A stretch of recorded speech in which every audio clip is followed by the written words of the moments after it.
New Thought Media Network. We are a global broadcast network of positive music, media, and entertainment, inspiring humanity's evolution along the journey of enlightenment and creating a world of love, peace, empowerment, and prosperity for all. New Thought Media Network. Positively inspiring.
Hey everybody, it's Tuesday. It is right about noon Mountain Time. My name is Tracy Brown, and that means it is time for us to dive into what does it look like? What do we need to think about? What do we need to be talking about in our commitment to build, grow, and expand inclusive churches?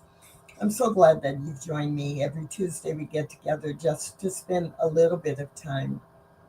And if you are a regular, then you know that you're seeing me. And today I do not have a guest, so we're going to spend about 30 minutes together, 25 or 30 minutes together.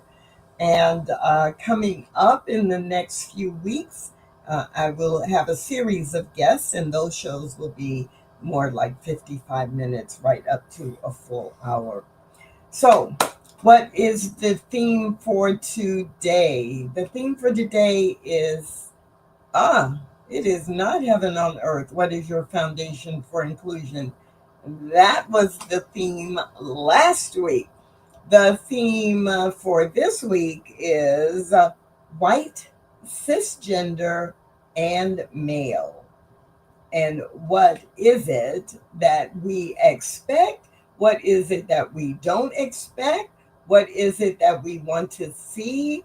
And what does it mean to be visible and vocal about inclusion in our spiritual communities when you are white, cisgender, and male?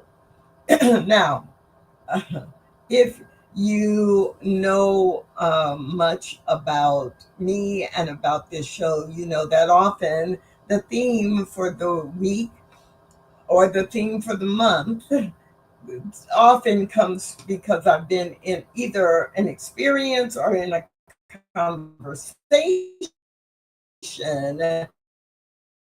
that leads to wanting to talk about this particular topic. And let me tell you, there was a conversation recently that I found fascinating. And so you may see in the show description for today these two questions. Who in your church is the most likely identity group to be blamed for creating the need for us to talk about inclusion?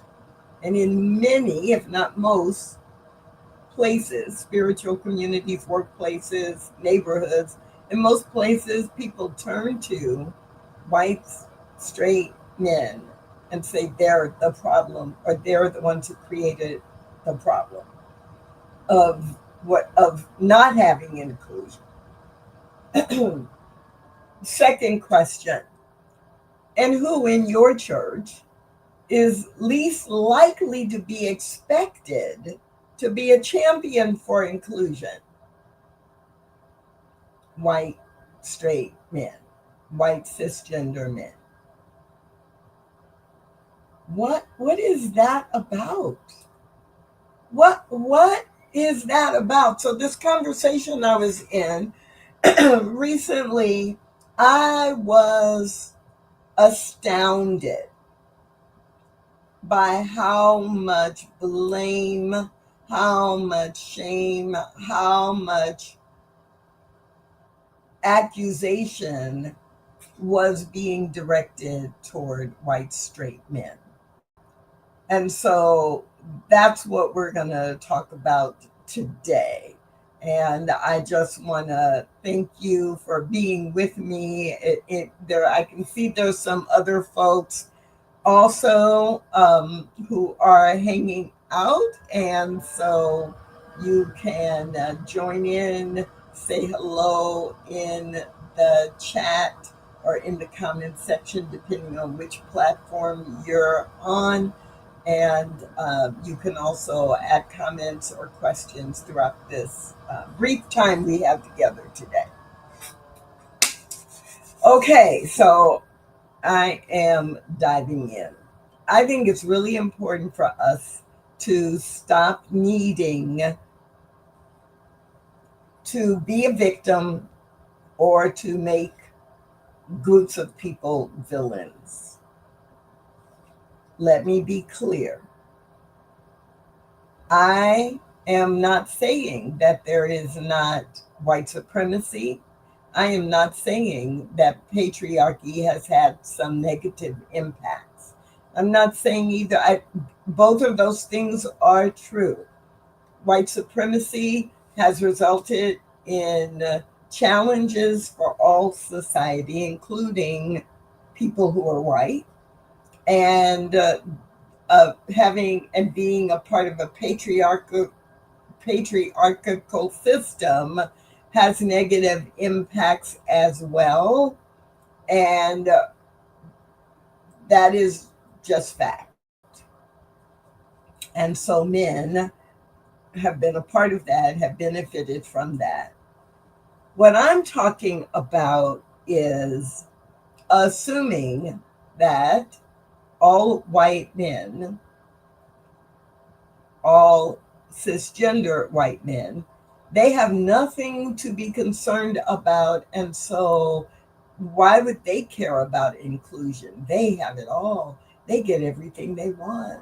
They have the world bowing down to them and opening everything for them. And they don't care. They want to keep the system the way it is. And they're not champions for the diversity that exists or the inclusion that we are striving to create. This mindset is just as unhealthy as the mindset that, oh, well, we need to, I don't know, people who are in the LGBTQ plus community, like we need to fix things for them. Oh, I'm so sorry. I have such pity for how Black people have been treated in this country or anywhere in the world, and it's just a shame. We need to change that. They're all part of the same mindset that basically holds the current issues or the current challenges in place. So I want to remind all of us, myself included, that we always have around us people who are examples, people who are white and male and cisgender, who have spoken up, who continue to speak up, who challenge the status quo. And we can hold them up as examples, not as perfect. We can hold them up or things they do as examples to break the stereotype, just like we can hold up examples of people in any identity group who are doing something different than the stereotype of how they should should or should not behave. We have people, not just currently, but all throughout the history of time. If we just look at the US, if we only look at the US, right? Many of the changes that occurred because there were white straight men who either spoke up or who made a decision or who took an action. And sometimes that wasn't because they were truly emotionally committed, but they used their power to get something else they wanted. And the side benefit was greater freedom or greater respect for a group that had been marginalized, whether that was women or Black people or the LGBTQ plus community or immigrants or, or. So I don't know, a few months ago, I did a show on the Cartman Triangle or the drama triangle. And I'm reminded often that we don't think about what our vision is. We get the conversation stuck in who's a victim to what villain, and we're going to rescue them. So, right, we're going to be the hero. And it's time for us to move beyond that. In our inclusive spiritual communities, who are you grooming in your church to be spokespeople for inclusion? Now, here's the test.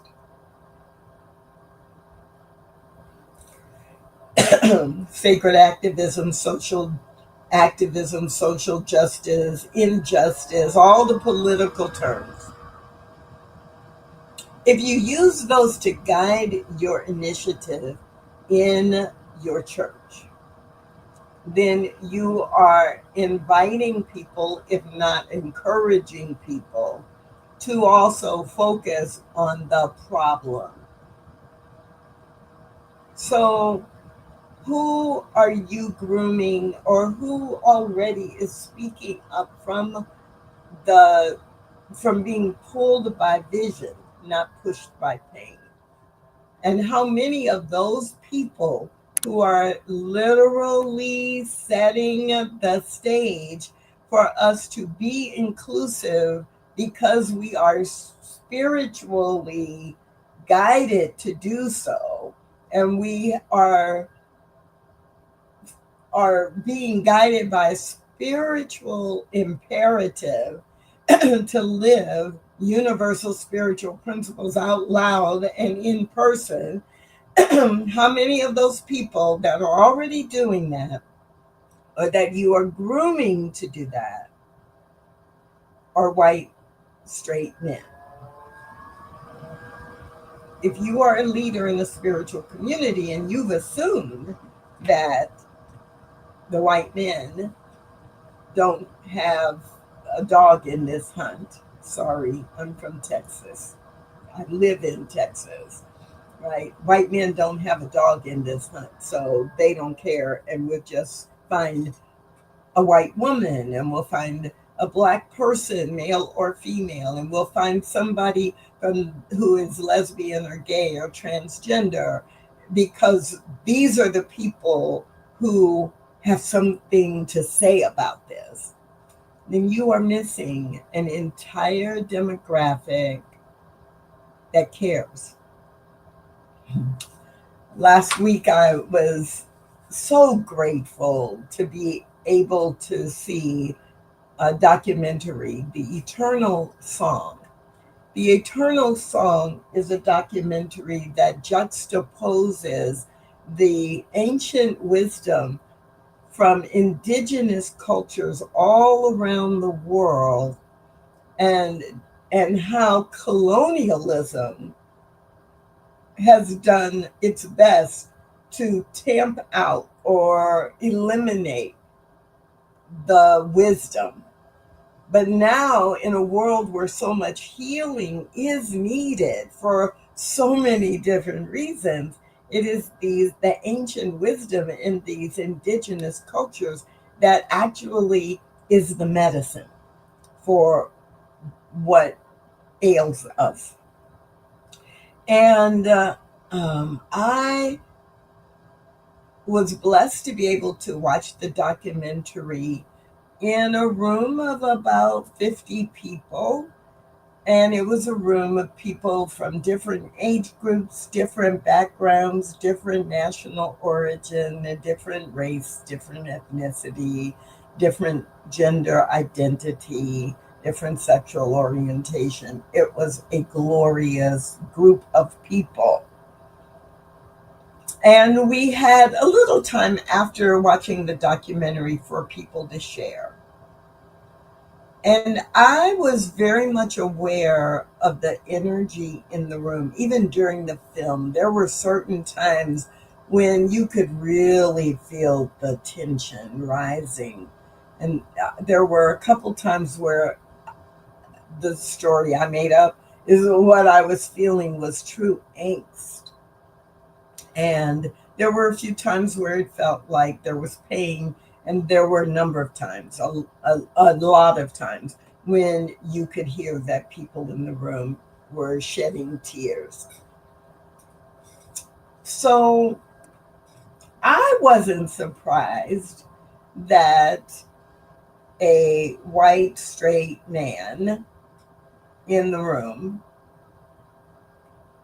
after a few people had made comments, raised his hand and shared that there were times when, in watching the film, that were very painful for him. And there were even a few moments where he felt ashamed to be white. However, what he also said was he was glad, and I'm paraphrasing, so I'm not quoting, but he was glad that he endured the film, that he watched the film, because it reaffirmed for him how important it is for him to be different in the world, to speak up, or to build bridges cross culturally. And I wasn't surprised, but there were a number of people in the room who were, right?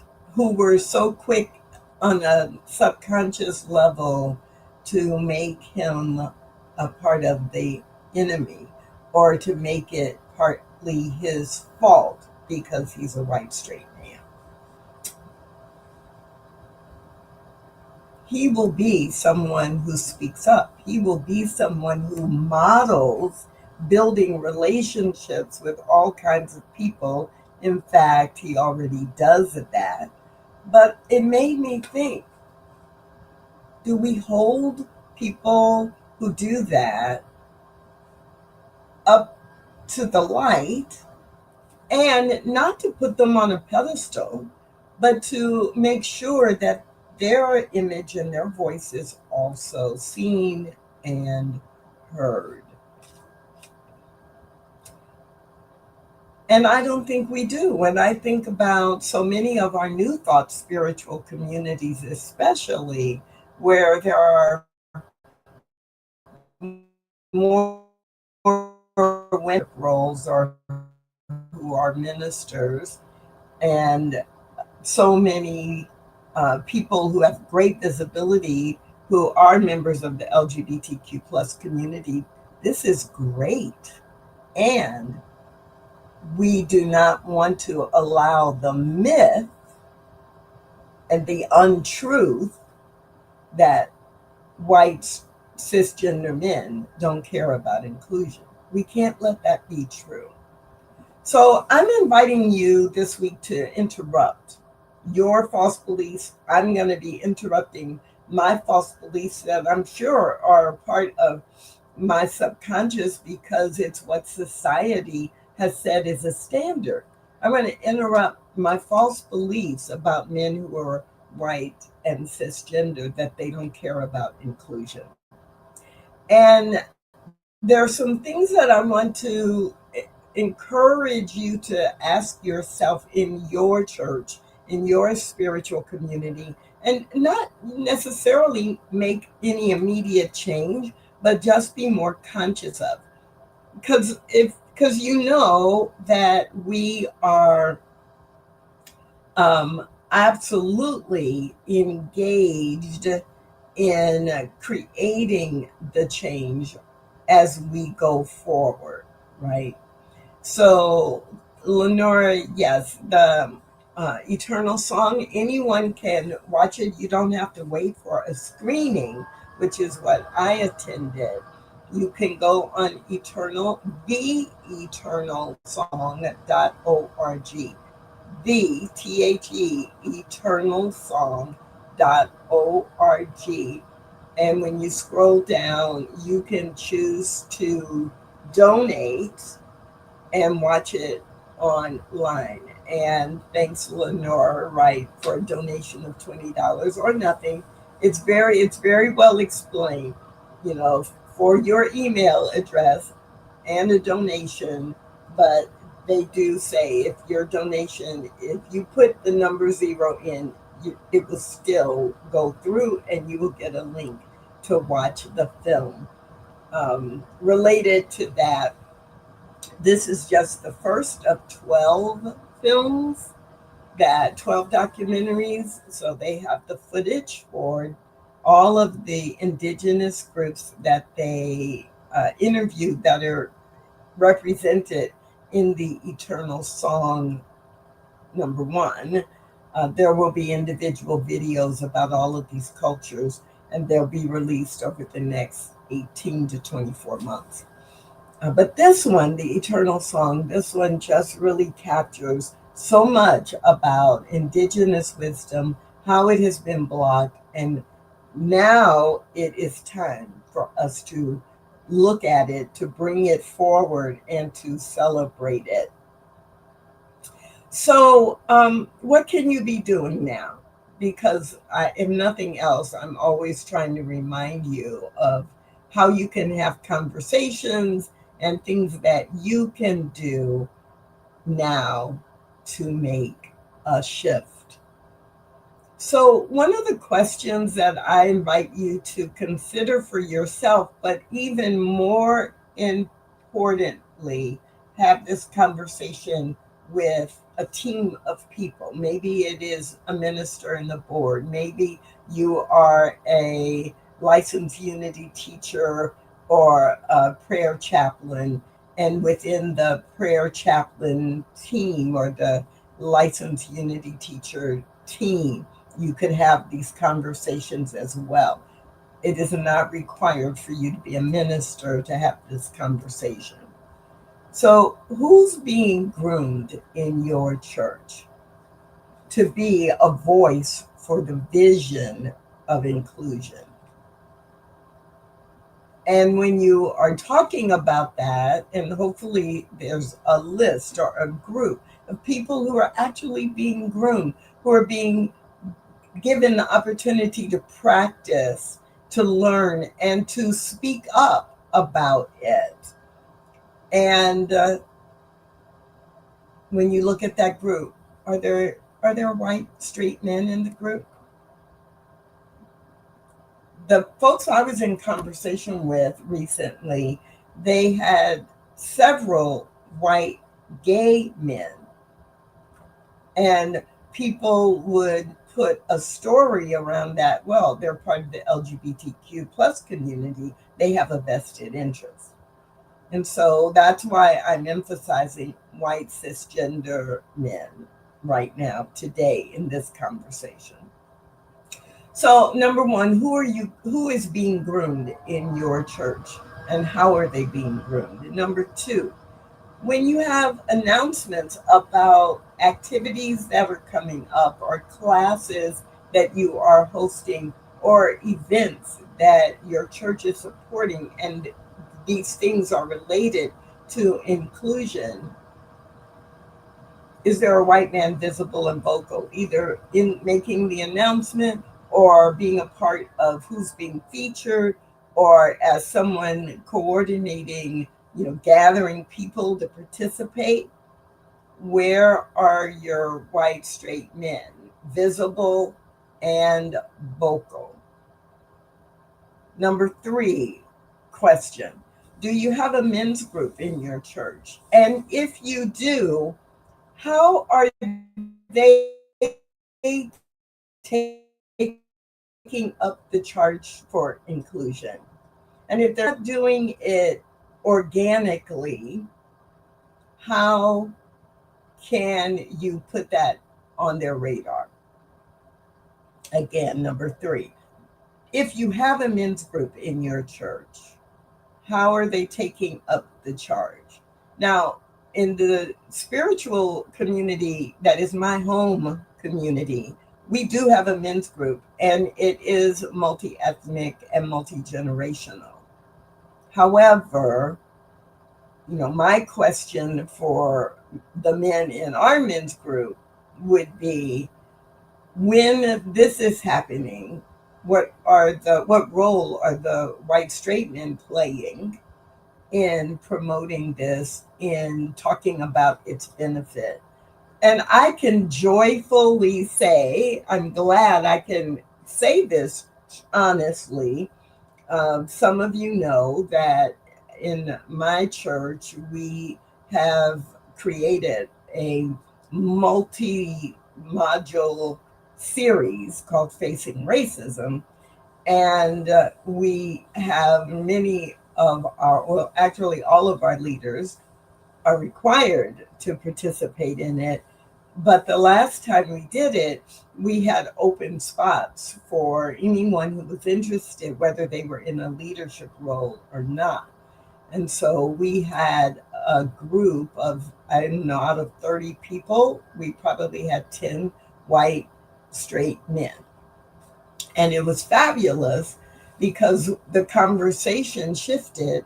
And from my perspective, a part of the grooming, right? Grooming people to be able to talk about the topic confidently.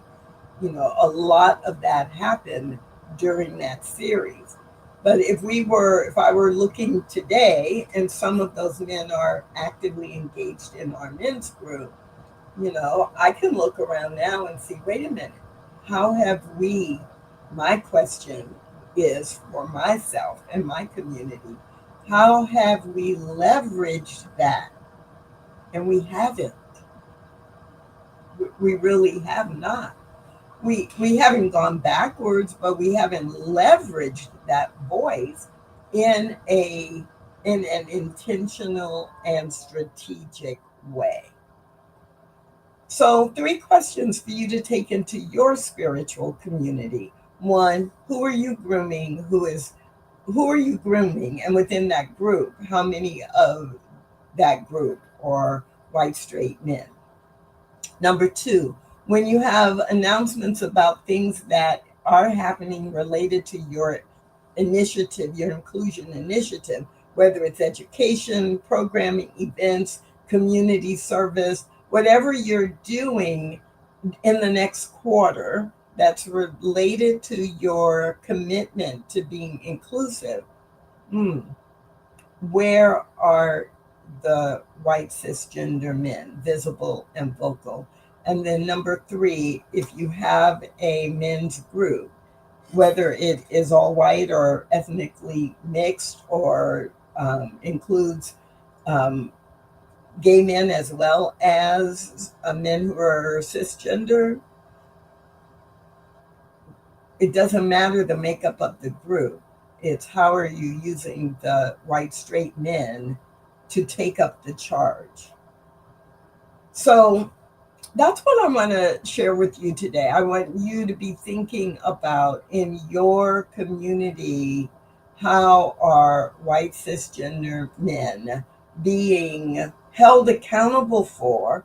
But, to be held accountable, they've got to first be invited, then secondly, engaged before you can get to the holding them accountable for speaking to the vision that you have for inclusion, for stepping up as champions for inclusion, and for being recognized not as exceptional, but as a part of the group who understands our spiritual imperative to recognize and value all people and to grow our spiritual community by serving all kinds of people.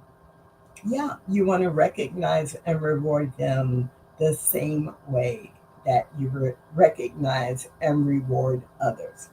Final comment, I just want to reinforce that it is time for us to get beyond victim and villain. We don't do inclusion because we want to punish the villains and we want to save those poor victims. That is not why we do inclusive work in our spiritual communities. We know and recognize that there is one source of life, all life. It has created all life from itself for good. And it is our job in the human experience to demonstrate harmony and unity and love as principles of God. So I'm so glad you were with me today on the Inclusive Church. I hope that if any of this resonates with you, that you will actually maybe go back and pull out some of the past shows from Inclusive Church. The QR code for the playlist is on your screen. And you can absolutely find more topics like this and also great interviews with featured guests. And you can join me right here every Tuesday at noon Mountain Time on the New Thought Media Network. Thanks for watching The Inclusive Church with Tracy Brown. Join us again next week at 12 noon Mountain Time.